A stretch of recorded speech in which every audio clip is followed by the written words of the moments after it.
Hey guys, Justin here, JHart Modelworks, coming to you with the final update on the Revell Monogram 1/25th scale 1937 Ford pickup.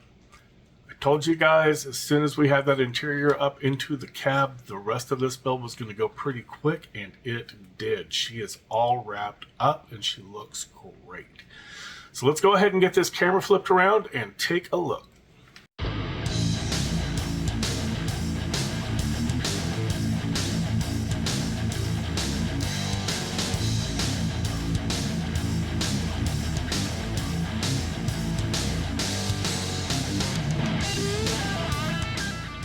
Alright, here she is, all wrapped up. We started with 3 coats of Mr. Surfacer 1500 black primer. We followed that up with 2 coats of House of Colors Orion Silver from Scale Finishes. And then everything got 3 coats of House of Colors Oriental Blue, also from Scale Finishes. After that, we masked off the running boards, and the fenders got 2 coats of Candy Black from Splash Paints. And the camera doesn't pick it up real well. Every now and then you see it, especially that front end, when that front end comes around. But when the light hits those fenders, they go from black to a beautiful midnight candy blue. We painted up our wood bed using our paint techniques, which we covered in a how-to video. And all in all, I think this came out really, really well.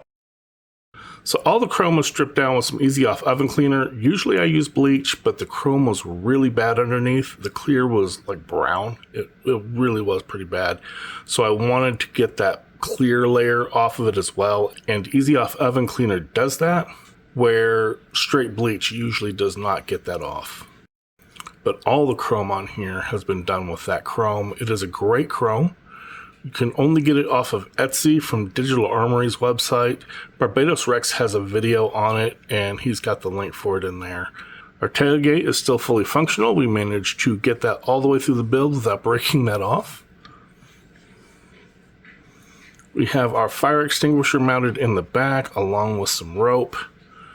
And our beautiful wood truck bed that we did in our wood painting technique. We did a how-to video on that recently. The spare wheel, I made a strap for it using some 1/16 inch black ribbon, and then just used some seatbelt hardware from the model car garage set to get the latch on there. Now for the spare tire, I was a little concerned because it doesn't fit back behind the cab. And I thought, well, it's just because I've got the wheels are 20-inch wheels, and I thought I had messed it up and I was going to need to reprint a smaller wheel to get it to fit back there. And then I remembered that the tires are bigger on the original kit tires than what we have in the 3D printed. So I built up the spare wheel. It doesn't fit in that area either. It actually has a post that kicks it out, and it stands out away from the bed, but it doesn't fit back behind the cab either. So I was much happier with just going ahead and gluing that one down into place. Love our door handles. Those 3D model door handles we did really look great on this build. Something else that we did. I was mentioning in update number 2 how I wasn't sure if I wanted to do the hubcaps or not. Now, someone in the comments section had a beautiful idea. I've done this before with some other stuff, but I've never done it with hubcaps. In fact, I did it on at least one of the air cleaners. I'm pretty sure I did it on the Nova, and I did it on the Challenger. But he said, why not use magnets? And I was like, dude, that is the best idea ever. So I used some tin-plated steel from K&S to make some hubs in there. And then we've got some 2mm magnets on the back side of our hubcaps. So I can display these with the hubcap on or off. And we can see that bolt detail in there with the hubs off.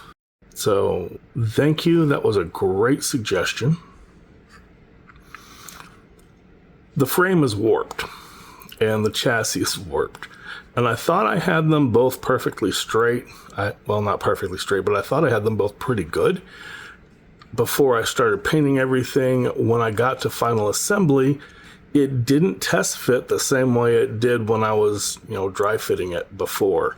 And this wheel was about 2 millimeters up in the air as opposed to the other 3 wheels. So we had the really bad tripod effect. And I was, I hadn't glued anything in yet. I was just doing the test fitting before I glued the wheels on. And I was not happy with that at all. So I was like, you know what? I'll just make one of the little offsets like I did with when I try to lower the front ends of some of my cars. And I will just move this wheel down so that it meets the other 3. Then I got to thinking, because the tires are low profile tires, they're actually significantly smaller than the original kit tires. And that left a really kind of a bad gap that I wasn't really happy with at all between the tire and the fender. It was especially bad on this side over here. So what I did instead was I made the same spacer, but instead I lifted this wheel up 2 millimeters so that it sat 2 millimeters higher up into the fender well and cleaned that gap up quite a bit. But then that kind of had the truck sitting like this, and I absolutely hate that stance. So I was like, you know what, we're going to go ahead and lower the front end as well. And while I was designing up the little offsets for the front wheels, I thought, maybe we should just drop that front end by 3 millimeters instead of 2. And I am super happy with the way the stance turned out on this. That really has helped out. Now, the way I do these is there's an outer part and an inner part of the wheel mount on the original kit axle. So I cut the outer part off, and I built these little spacers to fit around the inner part. And then I set, a small piece about the same size as the outer portion to fit inside the wheels, but I move it about 2 millimeters or 3 millimeters up. And so you can see that little gray bit in there between the blue of the axle and the wheels. That is where it lifts that wheel up just a little bit. There's not one on this side. On this side, you have the original kit mount points, like I was talking about. And then on this side, you can see where I made that spacer with the 2 millimeter lift. But stance-wise, I think that sits really, really nice. And the fenders sit nice and low. They're not like super low, but there's not a huge gap between those wheels or the tire and the fender. So that cleans that up really nice. Go ahead and take a look inside our engine bay. So we did use a down to scale decal on a little bit of sheet plastic just to cover that sink in there that I forgot to clean up. Have a small little plate back there on the decal on the firewall back behind the battery. We have our battery in there, and I went ahead and designed up a strap, like a tie-down strap. I modeled it to have some nuts on the top of it with a 0.5 millimeter hole. And through that 0.5 millimeter hole, I ran some 0.5 millimeter metal rod in there just to look like we've got the threaded tie-downs. Our positive line goes down to the solenoid, like I said we were going to. And it then runs down to our starter underneath here. And our negative goes back behind the engine and hits the engine block where it'll be nice and grounded. We have our heater hoses in there. They run underneath the alternator, those 2 black hoses in there. And I added some clamps around that and then ran that back to the firewall as well. All of that looks really good. Everything's nice and orderly. We've got those zip ties in there. That all looks beautiful. I used some 26 gauge hookup wire to do the upper radiator hoses. And those just bent into shape, and those look perfect. So we've got our lower hoses down there. Everything lines up right. It looks great. Of our underside with our exhaust. And I finished off the exhaust pipes using some aluminum tubing. I did have to use 2 different sizes. I just telescoped those in. That way I got the diameter I wanted for the exhaust pipes. And then got them to fit on top of that 1/16 inch solder. So those look really nice. I left a little bit in there so that it would step. It would look like there was a step down. I thought that looked great. We got our plates in there. I've named this truck Sapphire.